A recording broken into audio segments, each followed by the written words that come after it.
Growing up, you probably watched one of those high school movies, with straight up adults dressing as teenagers, doing teenager stuff. And in those movies, like there's always these two groups. There's like nerds, usually depicted as these wimpy dudes with, nerdy glasses, smart motherfuckers. And there's jocks, which are like strong athletes playing football, bullying these nerds.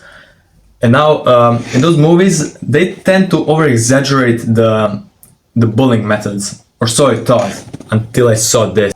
First up on the list, and the most common amongst them all, we got wedgies, which refer to a form of bullying where somebody pulls their victim's underwear from the back or from the front, wedging the fabric of their underwear.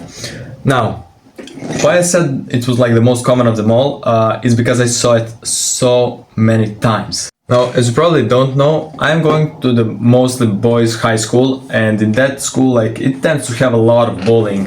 I'm talking fights everywhere, but these, like, high school, like, movie kind of bullying methods, they happen, like, a lot less frequently. For example, the last wedgie I saw was, like, 2 weeks ago, when I caught with my peripheral vision a dude just straight up pulling somebody else's underwear, like, from behind.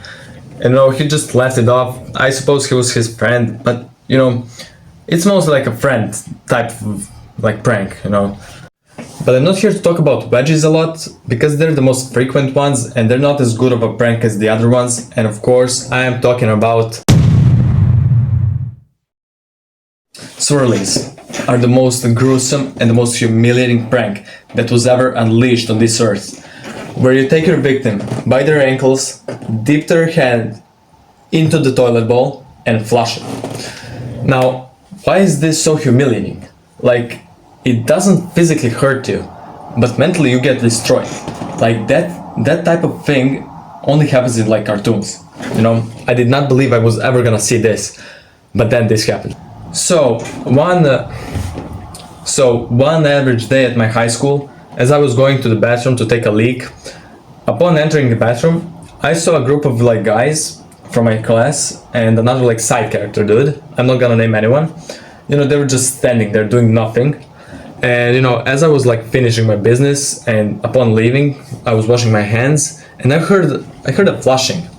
And now I didn't think much of it, probably somebody was like peeing or like taking a shit there.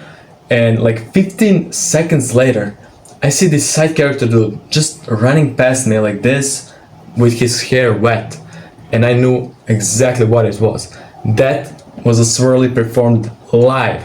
Of course, the dudes were like punished and all for that, and that was the first and the last time I'll ever see the swirly. Now, the next one goes back to back with swirlies, and of course, I'm talking about.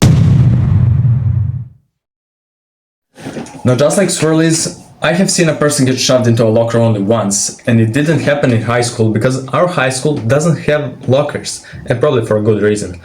Now, this prank happened in middle school, and I'm not gonna be proud for saying this, but I was the one shoving a kid into a locker.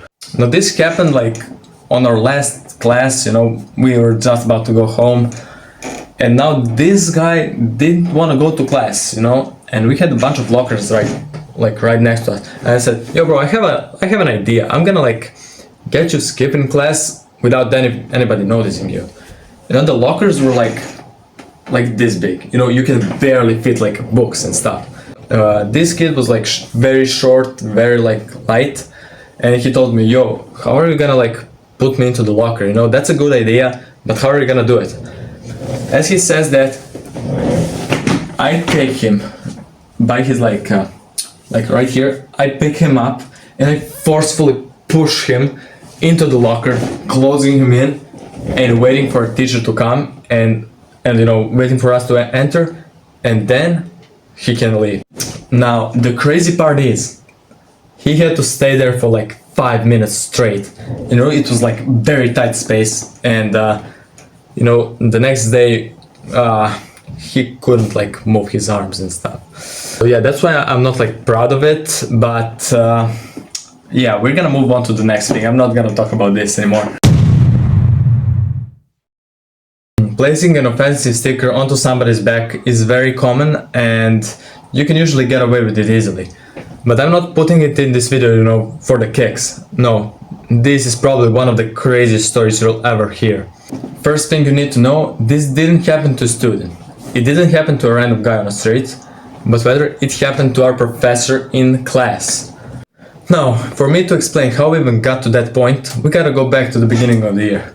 So, first day of school, our teacher comes in, says his name, but something felt different. He was kind of shy and, awkward and stuff. And this dude from my class saw an opportunity and then took it. First, it started normally, he was talking, some people were listening, some were not. And then after some time, nobody was listening. Then they all started playing video games on their phones, including me, I'm not gonna lie. Then they started talking, then louder. Then they started screaming. Then they started pranking each other. And like a month or so ago, they started pranking him. At first, it started lightly, They call his name, they try and get his reaction and stuff. Then they started playing like music loudly in the class. And finally, we got to a point where people could just stand up, walk around the classroom, do whatever they want, and especially do whatever they want with him, and that's how we got to like placing a fasten sticker to his back while hugging him. And that's not the only thing they did. They just grabbed his boob like a few days ago. And now the school year is officially finished, and this guy had the biggest relief ever.